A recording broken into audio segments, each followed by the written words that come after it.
It was a success for the Saskatchewan's mission na makapag-hire ng mga Pinoy workers sa Pilipinas. Na-i-feature ko nga po ito sa isa sa mga nakaraang kong videos na ang mga Canadian employers ay nagpunta sa Manila for the recruitment. Nasa 1,000 Filipino skilled worker ang inaasahang tatanggapin ng Saskatchewan matapos ang isinagawang recruitment mission sa Maynila nitong Disyembre. Ang natanggap na job offer, isa ng hakbang para maging permanent resident sa probinsya. We were really optimistic and very confident that we would be able to recruit at least 450 skilled workers through the program. We ended up closer to 1,000. And so I think it's very fair to say that the expectations of employers and of the government of Saskatchewan were not only met but exceeded. Ayon kay Burgoyne, pinaplano na ng gobyerno ang isa pang recruitment mission sa Pilipinas sa darating.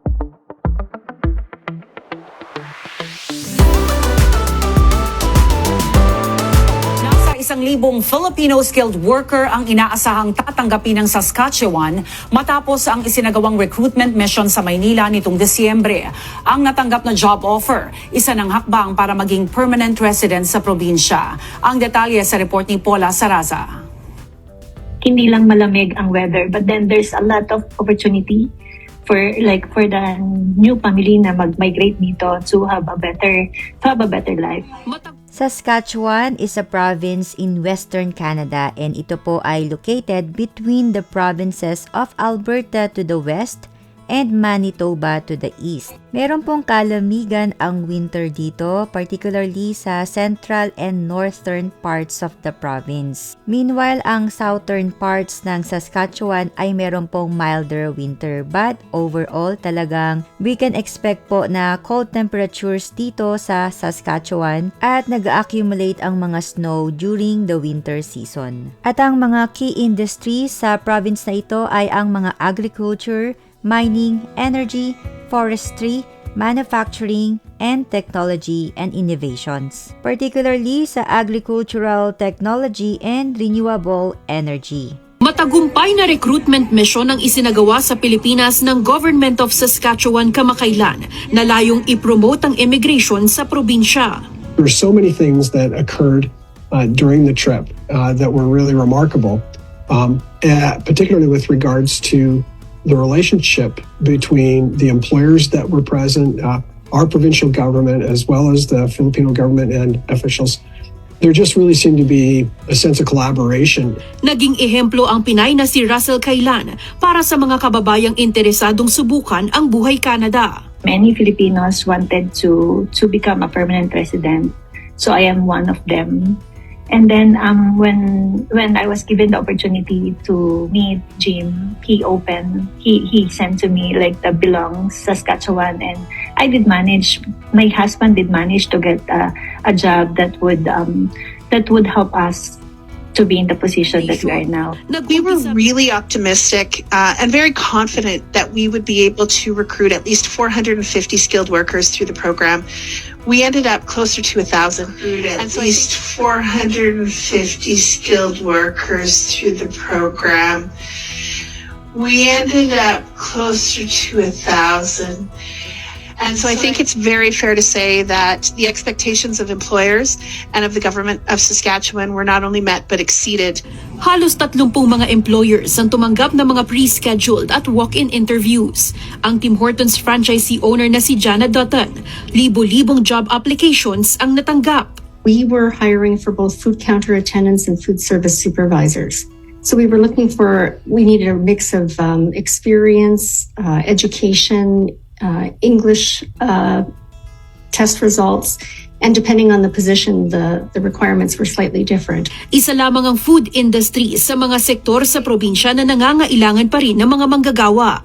We had employers from all across Saskatchewan, 26 of them, seeking to fill jobs from psychologists and registered nurses to automotive service technicians, hospitality positions, welders, machinists, and really a whole range of skilled professions that are in demand in Saskatchewan. May 3 kategorya sa ilalim ng Saskatchewan Immigrant Nominee Program para sa mga dumalo sa recruitment mission.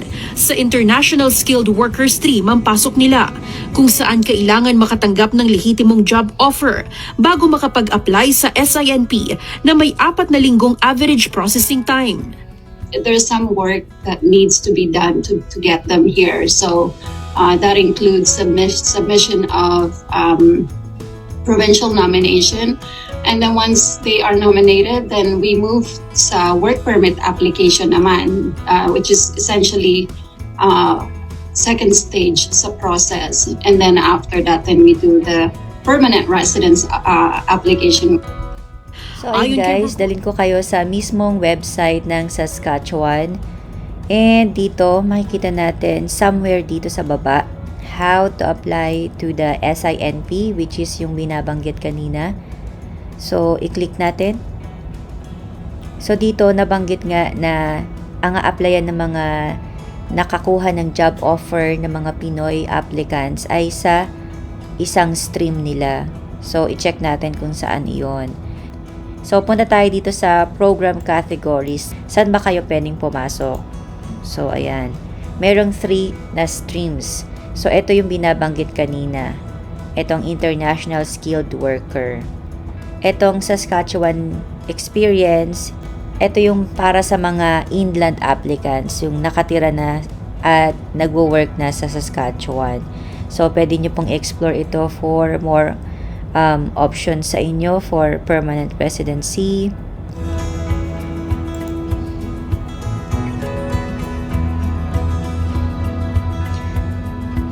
And then, yan, may health professionals. Explore na lang natin, guys. Yan, skilled worker with existing work permit. May work permit na kayo. Nandito na kayo. So, yan, explore na lang natin. Maraming pwedeng ma-check dito, guys, kung inland applicants. So, let's go back doon sa ating topic, how to apply to the SINP. So, may mga program categories nga at ang minentions particularly sa ating topic for today, itong International Skilled Worker. So, ito yon, click natin.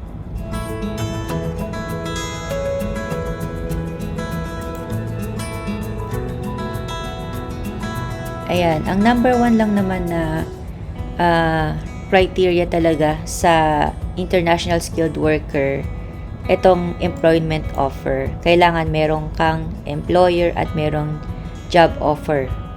So, ayan. Sabi rito, have a job offer for a skilled occupation in Saskatchewan who are living abroad or in Canada. Nasa Canada na, pwede rin. And meet the criteria of the subcategory. So, may mga eligibility criteria. Ayan, basahin na lang natin dito. Yan. So, kayo na po ang magbabasa niyan. Required documents. So, mostly ito in general.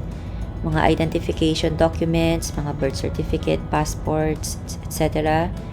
And mga work experience documents, mga school credentials, college or high school, diploma, TOR, yan, possibly.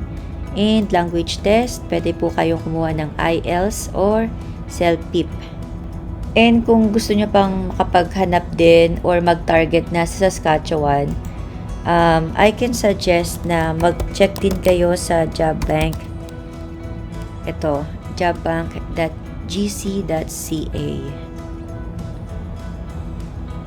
And pwede nyong i-target mismo kung saan Saskatchewan or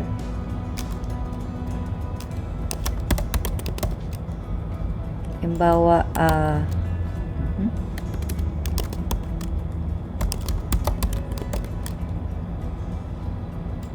yan, select natin. Imbawa ang gusto nyong tingnan, welder.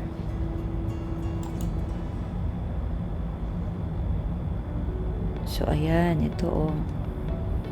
May mga bago, guys. So ayun guys, explore nyo lang kung nag-a-accept sila ng mga Outland applicants. Makikita nyo rin po yan doon sa loob. Ayon kay Burgoyne, pinaplano na ng gobyerno ang isa pang recruitment mission sa Pilipinas sa darating na spring.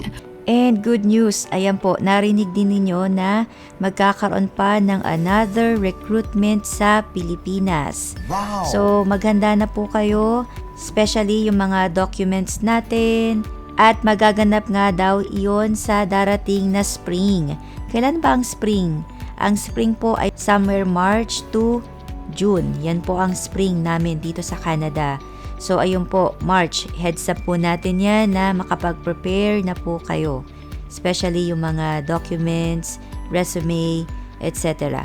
At magbabalita din po ako dito sa aming channel once na makakuha tayo ng information kailan ang specific date ng hiring. Kaya po please stay tuned in our channel and consider subscribing sa mga hindi pa po nakakapag-subscribe. So ayun guys, that's it for today's video. Kung nagustuhan po ninyo ang ating topic for today, please give me a thumbs up. Talagang malaking tulong po ito sa aming channel. And pakibisita na rin po ang aming mga playlist. May mga nagawa na po kaming mga nakategorize na topics. Take care guys. I'll see you again. Thank you for watching. Bye for now.